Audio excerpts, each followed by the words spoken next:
una enfermedad autoinmune en los próximos 20 años. Ya está grabando. Entonces, como les mencionaba, pues la epidemiología es muy vasta, hay muchas causas, principalmente son enfermedades autoinmunes con las que se puede asociar. Por ejemplo, en la esclerosis sistémica encontramos que un 90% va a tener fenómeno de Raynaud, en enfermedades del tejido conectivo un 85%, en síndrome de Sjögren 33%, en LES del 10 al 45%, poliomielitis o dermatomiositis un 20%, en AR también se puede presentar de un 10 a un 15 o en una esclerosis biliar primaria. Por ejemplo, podemos encontrar en el síndrome de CREST, que es la calcinosis. El fenómeno de Raynaud es una de sus características, que hay disfunción esofágica, esclerodactilia y telangiectasis. Y pues esto está asociado con la esclerosis sistémica. Ahora, no solo las enfermedades autoinmunes, también en ocupación, por ejemplo, en personas que están expuestas a la vibración, como pues sería en algunas construcciones o que han estado expuestos a cloruro de polivinilo, también se asocia.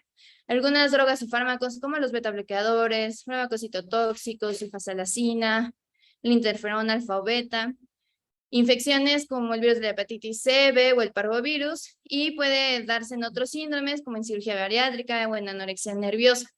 Todas estas causas son secundarias.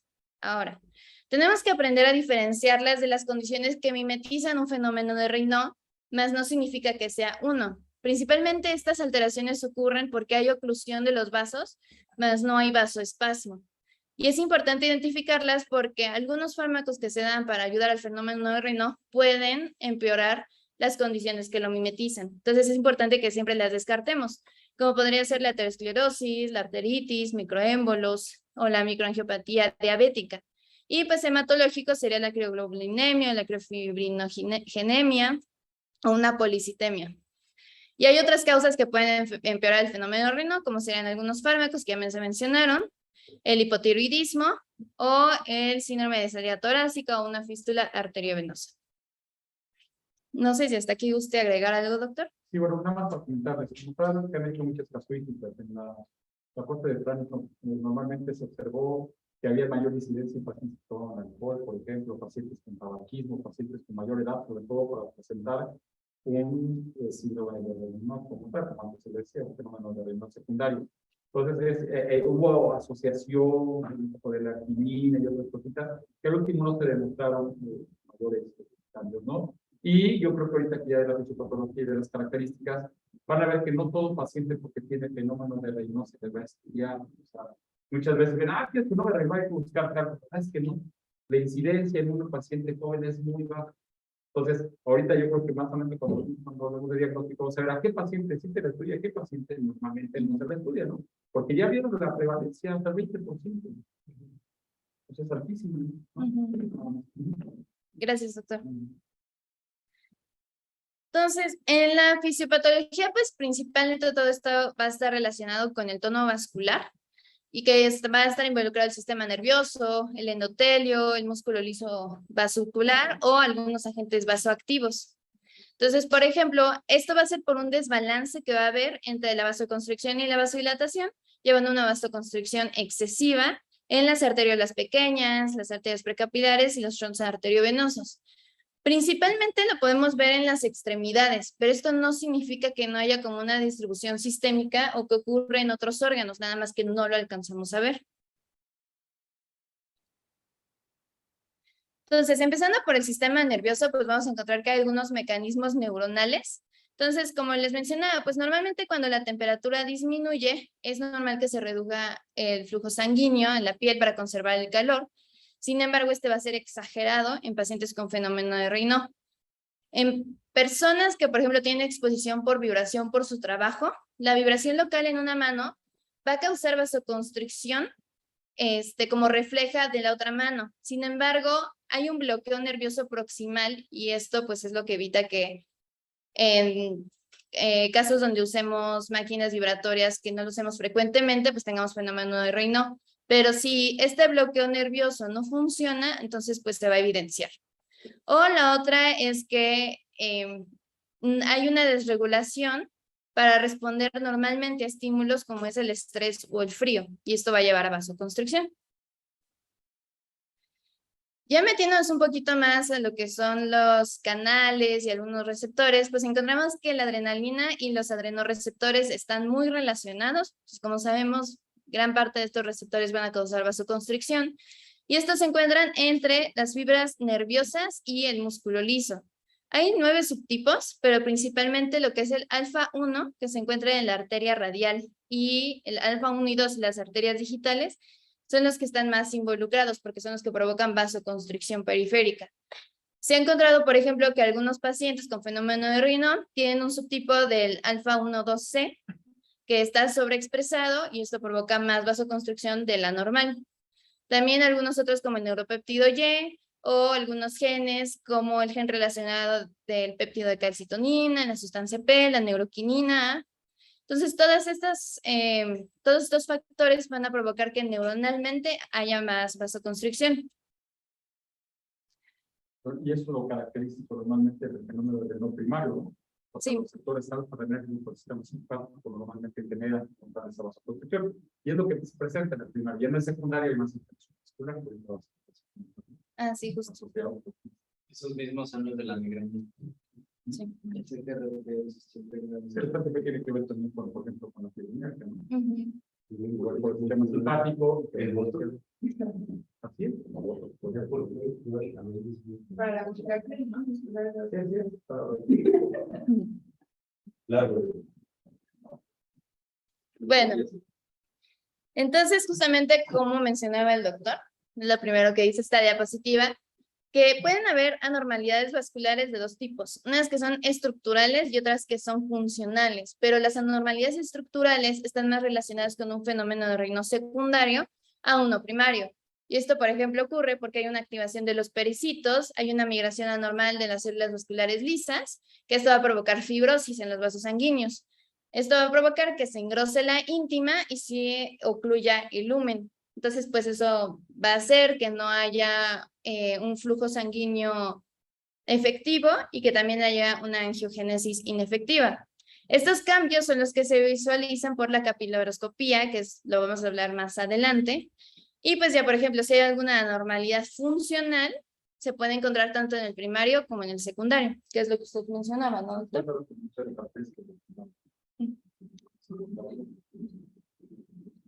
Sí, voy a ver cómo diferencia el primario y secundario clínicamente. Entonces, aquí vamos a encontrar también pues que en la vasculatura vamos a tener muchas sustancias que involucran. Por ejemplo, puede haber una menor producción de los vasodilatadores, como puede ser la prostaciclina o el óxido nítrico. Puede haber todo lo contrario, vasoconstrictoras como la endotelina 1 o la angiotensina que se estén sobreexpresando. También aquí los mediadores de la coagulación y la inflamación en exceso pues se asocian con mayor presentación del fenómeno de Raynaud. Y pues si hay alguna lesión al endotelio, lo puede hacer más susceptible a la vasoconstricción. Por otro lado, también les ponía aquí un cuadrito rosa lo de los factores hormonales, porque se ha visto que los estrógenos también están relacionados. Por eso podemos encontrar también estos fenómenos en mujeres premenopáusicas. Y por ejemplo, las que tienen sustitución solamente con estrógenos, también pueden llegar a presentar estas alteraciones. Entonces, pues hay muchos mecanismos por los cuales puede ocurrir. Puede ser por ataques vasoespásticos o por exacerbación del flujo reducido de la microvasculatura. Puede haber un incremento en la activación plaquetaria, un incremento en la activación leucocitaria. Puede haber una fibrinólisis defectuosa. Y pues episodios repetidos provocan estrés oxidativo que va dañando y haciendo isquemia en el tejido. Hasta aquí sería la fisiopatología. No, está excelente. Yo creo que la de la anterior se explicaron, hay varias clientes donde ataque específicamente. Entonces, ya saben que normalmente si están aumentados las disciplinas, están aumentadas, disminuido el óxido nítrico, fenómenos de vascularización y vascularización normales, con los fenómenos de angiogénesis, ¿no? Fibroblastos que se generan, fenómenos proinflamatorios, fenómenos de calcinosis, distal. Todo esto te va a generar, ¿no? Entonces, me parece, y en base a esto se han hecho todos los protocolos de estudio tratando de bloquear todos estos agentes, sobre todo el secundario, el primario, pues normalmente. No sé. ¿No? Sí. Sí, perfecto. Bueno, entonces sí, ya vamos como tal a la clínica, que nos vamos a enfocar pues principalmente en las manifestaciones de la mano. Entonces, hay 3 fases, sin embargo, no siempre se presentan estas 3. Las tres fases en el primero, pues es el blanqueamiento o la palidez de los dedos. La segunda sería la cenosis y la tercera, pues ya es, pues, digamos, como una rubicundez de la mano. A veces, como les comento, no se presentan las tres fases, se presentan dos o nada más una, lo que puede ser bifásica o monofásica, pero para hacer el diagnóstico siempre tiene que estar la fase de palidez para que sea fenómeno de Raynaud. Y también el calor y el tiempo tienen mucho que ver. Si nosotros tratamos de calentar la mano del paciente de 15 a 20 minutos y todavía dura este fenómeno, pues nos hace sospechar de fenómeno de Raynaud. Se explica un poquito mejor en esta imagen, donde podemos ver pues todos los factores que ya les había mencionado y por qué ocurren estas fases. Entonces, en la primera tenemos un vasoespasmo, que es lo que lo caracteriza. Ese vasoespasmo va a bloquear el flujo sanguíneo, lo que va a provocar palidez de los dedos. Después hay una vasodilatación de las vénulas y los dedos se llenan, digamos que de sangre desoxigenada. Eso provoca la fase de cianosis. Y la fase de rubor es cuando ya hay otra vez vasodilatación, se da el vasoespasmo, entra el flujo sanguíneo con sangre oxigenada y por eso podemos ver el rubor en la mano. Hubieran sido mejor las fotos que quería Gus que pusiera, pero bueno, fue algo muy similar. Lo que podemos ver, pues, en la primera imagen es la primera fase de palidez. Como pueden ver, sí hay un blanqueamiento muy notorio de los dedos. La segunda es la cianótica y la tercera, pues, ya se ven el rubor. Ahora, perdón que le dices, ¿qué ven de diferente la primera? Digo, tiene una fase de rubor. ¿Qué ven de esa mano? ¿Cuál? Digo, es evidente que los pulgares son los pulgares, sí, normalmente eso tienen que ver y hacen maniobras de apoyo, normalmente para ver más. Pero aparte de eso, ¿cómo ven los dedos? ¿Son normales? No, son desclaros. De inicio, pues tú podrías decir que es un síndrome de cresta, a lo mejor pensando, porque normalmente no pasa donde las carpofalágicas, pero ya me llama la atención exactamente la primera, ¿no? Y parece que tú ya estás ahí discreto, entonces, pues, espero. Sí. Desde la última, y siempre yo tengo tenido participación, o sea, va viendo un isquémico tan severo, que llegan a la situación y es como la letra. ¿Qué porcentaje de los secundarios no tienen el nombre completo? De los secundarios, no, la verdad es que no hay un porcentaje como tal, pero bueno, yo creo que no. No, que si no afecta a poder estar bien. Sí, pero no. La verdad, o sea, se fijan exactamente ahí. Pero con lo que tú me estás comentando ahorita, por ejemplo, este paciente tiene estas zonas de carcinosis, si te fijas, y no tiene ya todavía los pulgares. Me mandan unas fotos de unas manos. Sí. Muy bien. ¿Quiere que continúe? Pero es algo bien importante. Entonces, normalmente cuando tú haces protocolos de estudio, ¿cuándo le vas a hacer? ¿Es verdad que vas a comentar? Sí, ahorita lo vemos en diagnóstico. Bueno, entonces, el cambio de coloración no es el único síntoma que podemos encontrar. También se asocia a lívido reticularis, a parestesias, a dolor, y pues el más temido, la complicación más temida es que hay una isquemia de los dedos que ya lleva a ulceración, gangrena o pérdida digital, que es lo que comentaba el doctor, que pues llegaría a amputación posteriormente. Ahora, hay algunos datos que si bien no son 100% efectivos, pero nos podrían ayudar a predecir si estos pacientes van a tener un aumento de ataques, sería que presenten en las manos usualmente una temperatura por debajo de lo habitual, que estén más expuestos a estrés, que tengan una edad avanzada o que sean del sexo femenino. Y hay algunas características que nos pueden sugerir que el fenómeno Raynaud va a ir progresando. Por ejemplo, mayor de 35 años, que tenga una recurrencia en las lesiones de los dedos, que tenga vasoespasmo por un año casi continuo, ataques asimétricos, que eso es algo que podían ver en la primera imagen, que no están todos los dedos blanqueados, sino que era asimétrico.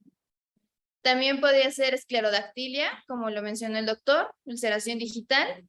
Pueden haber cicatrices por el pitting y siempre es necesario que revisemos los pulsos distales, porque también eso nos va a servir para un diagnóstico diferencial. Ahora, si encontramos un incremento en los marcadores de inflamación, si hay anticuerpos, o sea, un incremento en el antígeno del factor de von Willebrand, Y pues también por la capilaroscopía podemos detectar ciertos factores que nos van a ayudar a distinguir. Ahorita se los voy a mencionar. Pero bueno, por ejemplo, en la primera imagen pueden ver lo que es la ulceración de los dedos. Aquí tenemos la esclerodactilia, que pues es clásico en un paciente que tiene esclerodermia, ¿no? La piel se vuelve pues muy rígida y poco flexible, entonces hace esa forma de los dedos. Aquí es el pitting, que son las lesiones que podemos encontrar en la punta, que se da pues justamente por esta falta del flujo. Estos son los sabañones, porque hay que recordar que el fenómeno de Raynaud no solo se puede dar en las manos, también se puede dar en los pies. Y como les mencionaba, va a ser muy importante para diferenciar un primario, un secundario y las complicaciones si es asimétrica la clínica. Ahora sí, para el diagnóstico, primero tenemos que ver si sí es o no es un fenómeno de Raynaud. Entonces, digamos que para tener un diagnóstico presuntivo podemos preguntarle al paciente 3 cosas. Si sus dedos usualmente son sensibles al frío, si sus dedos cambian de color al frío, y si cambian de color, si es que se vuelven blancos, azules o ambos. Entonces eso podemos hacerlo como para un tamizaje rápido. Y luego ya para el diagnóstico tiene 2 funciones. Una es que confirmemos el diagnóstico y otra es que busquemos condiciones secundarias asociadas en caso de que descartemos un fenómeno de Raynaud primario. Entonces, la clínica es muy importante. Hay una técnica donde mide el flujo sanguíneo digital. Y esta técnica, que es la medición de la presión sistólica digital antes y después de enfriar los dedos, esto se hace metiendo los dedos en agua, más o menos como a 15 grados, y debe de haber una diferencia de más de 20 a 25 milímetros de mercurio. Ahora, aquí tiene algunas condiciones para que sea efectivo el estudio, que sea que el paciente debe estar caliente de los dedos antes de iniciar el estudio, que se debe de evitar en mujeres premenopáusicas a la mitad del ciclo porque hay bajo flujo de por sí hacia los dedos por la ovulación y se deben de suspender todos los fármacos vasoactivos. Sin embargo, yo también en otra literatura leí que a veces no se recomienda mucho esta técnica porque puede llegar a ser un poco peligrosa si es que se provoca un fenómeno de Raynaud muy agresivo. No sé si esto lo utilizan, doctor. No, la verdad es que no todos estamos un poquito ahí, pero no. A la MacGyver lo que hacíamos en Reuma es, digamos, factores, y la paciente tenía la regla de 35 años, hacíamos protocolos, sobre todo recuerdo la severidad. Nosotros teníamos de libros, entonces metían la mano, agarraba esto, sí, mira, ya. No, ya ahí lo es. Más fácil. Sí, porque tener ahí para poder ver Y la presión. Está bien, está bien. Muy bien. Bueno, ya si buscamos causas secundarias, tenemos que buscar algunos datos clínicamente específicos, como sería, por ejemplo, fiebre, artralgias, artritis, mialgias, engrosamiento de la piel o esclerodactilia, algo que nos pudiera ayudar a identificar si hay lupus o si hay esclerodermia. Luego también pues vamos a tomar los exámenes de laboratorio rutinarios junto con los ANAS, antitopoisomerasa, anticentrómero, anti-SM, los antirribonucleoproteínas, los anti-RO, anti-LA y los anti-DNA. Y también tenemos que buscar si hay alguna causa ocupacional o algún medicamento que lo esté provocando en el secundario. Ahora, la videocapilaroscopía nos va a ayudar a identificar si hay alguna anormalidad morfológica o funcional. Ahorita les voy a enseñar algunas imágenes. Y esto nos va a ayudar también a distinguir entre una causa primaria o secundaria. Y algunos otros métodos que podríamos llegar a utilizar sería la pletismografía digital, un Doppler arterial para ver si no hay alguna oclusión, un ultrasonido, una resonancia magnética o TAC. Pero como tal, estos estudios ya es cuando estemos buscando un diagnóstico secundario. ¿Pueden apagar tantito la luz, por favor? Gracias. Bueno, entonces, esta es una capilaroscopía. En la primera imagen pueden ver, pues, que hay unos capilares normales, al igual que acá. Y aquí, pues, ya podemos ver unos capilares tortuosos. Cuando los capilares están normales, nos orienta más a un síndrome de Raynaud primario. Y ya cuando son más tortuosos o tienen una normalidad, se asociaría a algo secundario, pero yo creo que el doctor nos puede explicar un poquito mejor. Bueno, desde la anterior nada más quería comentar.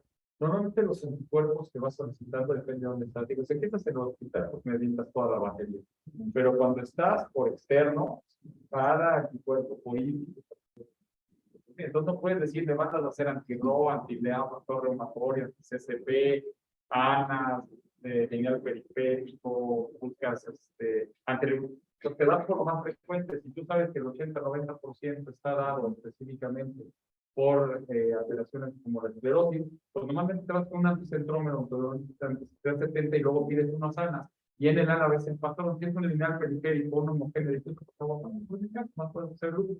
¿De acuerdo? Y ya después, ya valoras si te pides antiviral que porque la frecuencia, por ejemplo, el síndrome de Sjögren, es mayor al 30%. Primero pedimos los de esclerosis antes que los sanas. Es que una vez nos pidió una paciente que teníamos sanas, pero con patrones de síndrome. Es que, tú cuando pides una, tú lo pides por métodos sencillos, te van a dar el patrón. Te dicen ribotrina 3 cruces, motealofino 2 cruces, motealobresto 3 cruces, homogéneo de una cruz. De acuerdo al patrón, tú vas a pensar normalmente qué va. Si es un motealofino, es una TSCA o un TSCB, ¿no? Si es un patrón citoplasmático, tú vas a pensar que un antipo 1 tiene una sintetasa. Entonces, ese te da el patrón probable, tú ya sabes qué anticuerpo se relacione con qué tipo de organelo se daña. Si es el núcleo, es un núcleo periférico, pues eso está asociado a los potentematodos sistémicos. Entonces, ahí es, por eso casi siempre que pidan, normalmente patrones pidan políticos. Entonces, esto les va a dar mucho más, es mucho más caro, pero te dan mucha información. Porque luego pides por otros patrones y la verdad es que te dice nada, o mandas cada uno. Entonces, por eso, en el ANA, por eso pides en general antinucleares. Pero ahora, los únicos que yo sí metería directo, antes de pedir un anti-Smith, antes de pedir el momento de DNA doble cadena, con seguimiento a ese, pero de todos modos el otro me lo va a reportar. Los ANAs que patrón tienen, ¿no? Y bueno, sigue, perdón, es que eso me parece muy importante porque a veces pedimos anticuerpos, ay, que van anticuerpos, te sale uno, entonces recuerden normalmente que muchos normalmente asociados a un mismo y ya después entonces no tienen mayor significancia, ¿no? Y te sale uno y ahí te estamos persiguiendo. Normalmente todos estos tipos de casos, cuando yo estaba en reunión, ya sabemos, o sea, si es arriba de 35 años, si es un fenómeno que esperamos, lo dejamos con diferenciada casi siempre, y este te va a progresar a un 3 o a un 10. Llega a haber algún otro tipo de carácter, normalmente, ¿no? Perdón, sigue ahí, perdón, tal vez. No, aquí no sé si guste comentarnos algo, explicarnos un poquito de cómo funcionan estas imágenes. No, lo único que debe decir es que se mueve. Normalmente el vaso se dilata y se pierde. Normalmente cuando se pierde, pues ya sabes que son fenómenos secundarios importantes. Okay. No, si tú ya no tienes normalmente vasos, pues casi es un hecho que va a ser una esclerosis, ¿no? Ok. Ahora sí, pues para hacer un poquito del diagnóstico de fenómeno de Raynaud, me parece muy interesante este algoritmo. Entonces, primero tenemos que ver, aquí dice que si lo observó el clínico, pues te puede decir casi al diagnóstico que sí es fenómeno de Raynaud, como sería en el caso de Gus, que lo vio directamente. Pero en el caso de que el paciente te lo refiera o algo, pues puedes investigar un poquito. Haces las preguntas que ya hemos visto de si era sensible al frío, si cambiaba de color, si se volvía blanco o azul. Si el paciente responde que, pues, sus dedos no son tan sensibles al frío y no cambian de color, pues lo podemos casi descartar. En caso de que sí sean sensibles al frío, pero no cambian de color, puede ser un fenómeno unifásico, por ejemplo. Entonces, en este caso, pues ya nos iríamos a interrogar un poquito más de los síntomas, de las etiologías, investigar un poquito más la clínica. Y ya si nos dice que sí son sensibles al frío y sí cambian de color, pues ya estamos casi seguros que sí es un fenómeno de Raynaud. Aquí, por ejemplo, como ya sabemos, la historia clínica y la exploración física son muy importantes. Entonces, si tiene historia que nos haga sospechar de alguna enfermedad sistémica, hay que hacerle, pues, toda la gama de laboratorios y cosas así, pues, para ver si es algo secundario. Si no tiene historia, entonces hay que ver si tiene algo ocupacional. Pero en el caso de que sí tenga alguna enfermedad sistémica de la cual sospechamos, entonces pues ya tenemos que hacerle todo el panel metabólico, los ANAs, la TSH. Si por ejemplo aquí no tiene algún factor ocupacional, podríamos irnos a identificar alguna otra causa secundaria. Y si sí, pues retiramos el factor ocupacional en la medida de lo posible. Este es como para el diagnóstico en caso de que sospechemos de un fenómeno de Raynaud secundario. Ahora, tanto el primario como el secundario tienen algunas características que nos pueden ayudar a identificar, que creo que es en parte de lo que se refería el doctor, de que no a todos les tenemos que hacer toda la gama de estudios. Por ejemplo, sospecharíamos de un primario cuando es un ataque vasospástico por frío o por estrés emocional, cuando es simétrico y es bilateral, que es lo que les comentaba, se tienen que pues poner pálidos todos los dedos, donde no hay necrosis y no hay gangrena, no hay datos clínicos o algo que nos sugiera que tenga alguna otra enfermedad, la que pilaroscopía está normal, los reactantes de fase aguda están normales y no tienen anticuerpos. Entonces aquí lo que vamos a hacer es que lo vamos a vigilar anualmente, nada más en caso de que nos salga algo secundario. Pero pues no valdría la pena como hacer más profundidad o andar más en ese tipo de pacientes. Ahora, ¿en quiénes sí tenemos que investigar? Pacientes mayores de 40 años, que es como el paciente que tenemos ahorita hospitalizado, que es sexo masculino, que tiene historia de algún factor precipitante, que tiene eventos agudos isquémicos dolorosos, que han llevado a la ulceración, donde los ataques son asimétricos, que los signos y síntomas se pueden asociar a otra enfermedad, la capilaroscopía no está normal, encontramos algunos hallazgos en los laboratorios, y hay signos de isquemia proximal en dedos, del brazo, de la mano, del pie, del tobillo, y hay anticuerpos positivos. No sé si esto es lo que se refería, doctor. Sí, o sea, si estamos hablando del 20% de los pacientes tienen, imagínate que por después de la calle, pues vamos a hacer unos anticuerpos para o sea, si tienen nada más eventos aislados, no severos, menores de 35 años de edad, ¿no? Normalmente solo les da seguimiento, es la pura clínica, ya solo que todo esto aumentan, entonces ya puedes pedirlo todo. Y lo que es barato, pues una capilaroscopia es baratísima, no lo puedes hacer con una capilaroscopia súper baratísima, no vas a sacar, te pones una bolsa de inmersión para verlo y ves si están alterados. Si tú ya ves una capilaridad negativa, pues lo puedes tener en tu consultorio sin hacer más, y ves que si están alterados, entonces sí ya hay que tener su estudio. Exacto. Y eso pasa por tiene no hay No, si no tienes una manifestación, no debes ya no, si tienes un problema no primario, ¿no? Está simpático, está generando ahí y me queda de nada, no quiero que diga que te ponga el guantecito de todo. Sí, de verdad, o sea, por ejemplo, pero los secundarios que, o sea, ¿cuánto tiempo puede pasar más o menos de que empiecen a hacer de no que ya haya usado? Mira, depende del caso, ¿no? Hay algunas, sobre todo en donde se presentan es el esclerosis. Y no todas las esclerosis, yo creo que un 10-20% no más se presentan un veneno severo como para que pegas en ese tipo de lesiones que no es tan importante, ¿no? Entonces, pero de que se desarrolle después del reino, a que tengas un diagnóstico, normalmente puede pasar 1 o 2 años, que ahorita 5 años, sí. Entonces, esas son las famosas indiferencias. Que nada más va a seguir, lo llegan a ver, ¿no? Si tiene veneno, sí, 3 meses, no sigo llevando, cada 6 meses lo tiene, y en algún momento se comporta. Estos son algunos diagnósticos diferenciales, después de cómo pueden distinguirlo de un fenómeno de Raynaud, pero mejor nos vamos a enfocar en el tratamiento. El tratamiento, el objetivo es que mejoremos la calidad de vida porque sí llega a afectar a los pacientes y que hay que prevenir la pérdida del tejido o del dedo. Hay algo que se llama el índice de condición de Raynaud, que es un cuestionario que se le aplica a los pacientes, creo que también puede ser autoaplicable, y pues básicamente les pregunta cómo es su calidad de vida de acuerdo a los ataques.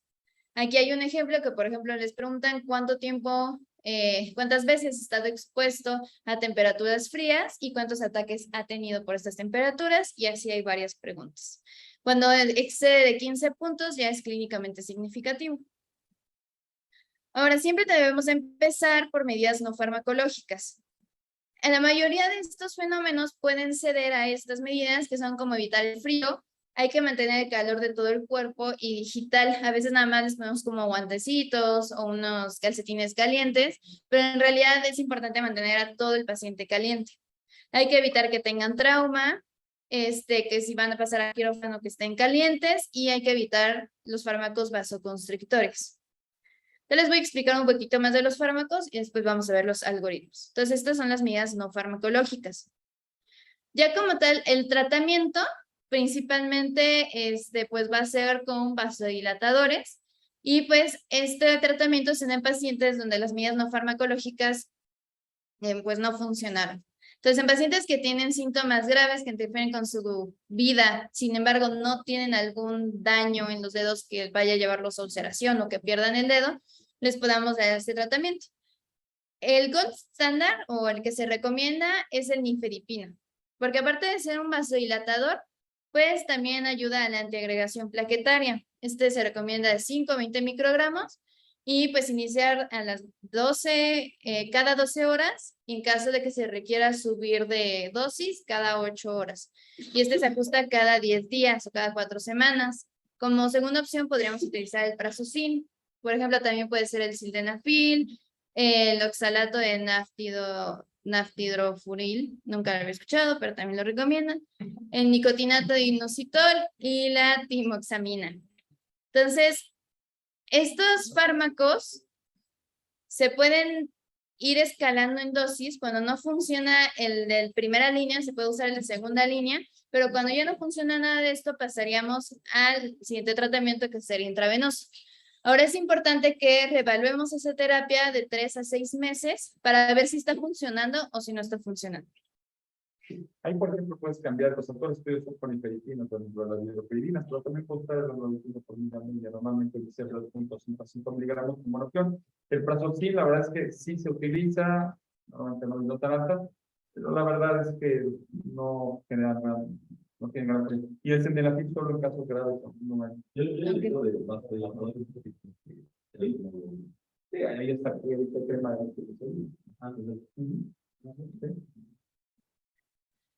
Ahora, por ejemplo, ya cuando se vuelven más graves estos síntomas, se pueden usar fármacos intravenosos con infusiones. Por ejemplo, el Iloprost es el que más se recomienda, porque aparte de ser vasodilatador y que puede ser antiagregante, también disminuye lo que es la respuesta inflamatoria. Esta se iniciaría una infusión de 1 microgramo por hora y vas incrementando 1 micrograma cada 30 minutos hasta que la dosis tolerable. Y se puede dar hasta por 6 horas de 3 a 7 ocasiones. O puedes utilizar otro tipo de prostaglandinas E1. También la toxina botulínica se ha recomendado en algunos casos, pero yo encontré que no es como el tratamiento inicial que se daría.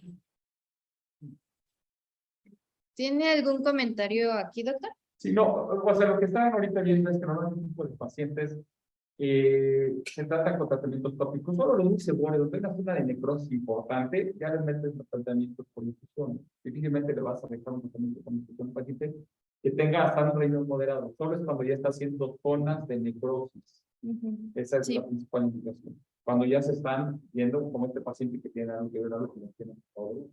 Pero son casos Sí, mayores. Entonces, pues justamente aquí eso es lo que resume. Cuando sospechamos que tiene un fenómeno de reino, pues vamos a tratar de manejarlo con medidas no farmacológicas. Si el paciente pues sí reacciona a medidas no farmacológicas, podemos continuar, y ya si no, pues podemos comenzar a darle nifedipino. Ahora, en caso de que esto, como está diciendo el doctor, pues lleve una isquemia o esté amenazando con pérdida digital, tendríamos que usar el tratamiento intravenoso, que lo veríamos más adelante. Esta es alguna de las combinaciones que pueden utilizar para el tratamiento vía oral. Y pues nos iríamos a cuando es algo severo, es progresivo o es refractario, pues primero tenemos que identificar la isquemia, ¿no? Que sería el compromiso vascular de una porción o de todas las porciones digitales. Hay que buscarle una causa secundaria, se tiene que iniciar anticoagulación y se tienen que dar opioides porque suele ser muy doloroso. Y hay que hospitalizar en este caso a los pacientes. Y una vez que ya estén hospitalizados, pues hay que ver si es una lesión vascular estructural, que como les había comentado, sospecharíamos de algo secundario. Si es algo estructural proximal, pues hay que tratarlo, hay que ver cómo se puede resolver la isquemia de la mano. Si es distal, pues tendremos que buscar un especialista de mano que nos ayude a revascularizar. Pero en caso de que no sea estructural, ahí es cuando entraría el tratamiento intravenoso que ya les mencioné. Podemos comenzar primero vía oral con el nifedipino y ya si no, pues ya nos iríamos a lo que es el tratamiento IV. Ahora ya el tratamiento quirúrgico ya es cuando de plano no se pudo salvar el dedo, que llevaría amputación Puede haber terapia endovascular, que se ha recomendado en algunos pacientes que tienen una oclusión aterosclerótica. Puede haber terapia quirúrgica de descompresión en el síndrome del túnel carpiano, simpatitectomía quirúrgica, aunque puede ser invasiva y de alto riesgo, no funciona mucho, o una simpatitectomía química, que es menos invasiva y es un poquito más segura. Y ya finalmente, pues el pronóstico generalmente es una condición benigna, es transitoria. En 1/3 de los pacientes esto va a desaparecer de 7 a 14 años, entonces no se debe de tratar en todos, principalmente en los que son primarios. Sin embargo, si es severo, sí puede llegar a afectar en la calidad de vida y en algunos casos puede llegar a una remisión espontánea. Y ya sería todo.